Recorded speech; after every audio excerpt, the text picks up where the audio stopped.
If you ever suspected that your name was added to the terror watch list and you wanted to know why or how you ended up on it, today you might be able to get an answer. The Intercept obtained a copy of perhaps the most revealing document to date about the practice. And here it is, a copy of the rulebook the government uses that spells out when to add a name onto the list and what evidence is necessary. This is what the Bush and the Obama administration have been working so hard to keep out of the hands of the general public. It is 166 pages of unclassified information that Attorney General Eric Holder and others have invoked the state secrets privilege to protect. Intercept reporters Jeremy Scahill and Ryan Devereaux discovered that neither concrete evidence nor irrefutable facts are necessary to place a person's name on the list. In fact, all it takes is a single White House official to place an entire category of people on the list.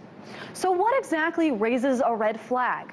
Well, destruction of government property, damaging computers used by financial institutions, posting things on social media, knowing or being related to someone that is on the list already, fitting a certain profile, all of those things can blacklist you.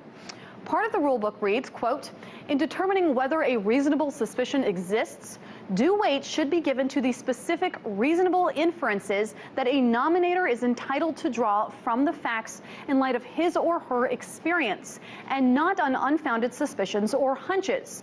Although irrefutable evidence or concrete facts are not necessary, to be reasonable, suspicion should be as clear and as fully developed as circumstances permit. We are also learning more about what information the government collects about those on the list. Now, that includes travel itineraries, gun licenses, health insurance information, medication prescriptions, and any card that you carry in your wallet that has an electronic strip on the back. So that could be gift cards or discount cards. It could be a grocery card. It could even be a library card.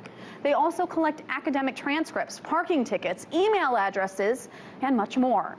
And a number of agencies like the USAID contribute to the collection of this information.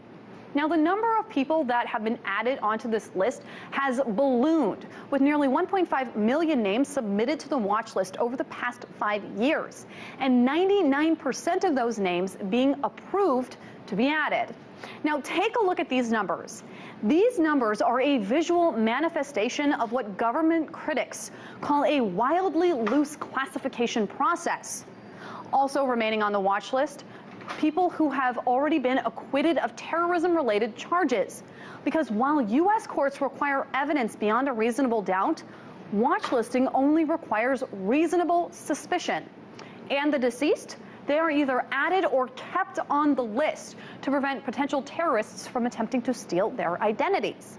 Now, the National Counterterrorism Center and the Terrorist Screening Center declined to comment to The Intercept. RT itself has reached out to the Department of Justice, the FBI, and the TSA. We are still waiting to hear back from them. Reporting in Washington, Megan Lopez, RT.